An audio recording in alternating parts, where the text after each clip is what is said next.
अगर आपको रात को टाइम पर नींद नहीं आती है तो 20 सेकंड के अंदर आपको टाइम पर नींद आने वाली है।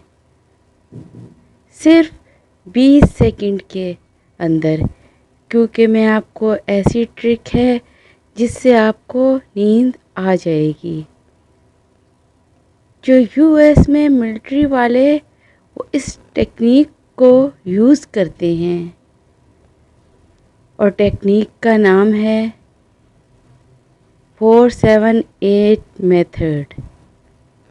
मतलब आपको 4 सेकंड तक नाक से सांस लेनी है,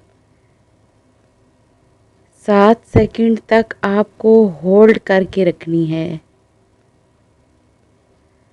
अंदर इसे रोक कर रखनी है और 8 सेकंड तक आपको इससे मुंह से बाहर निकालना है।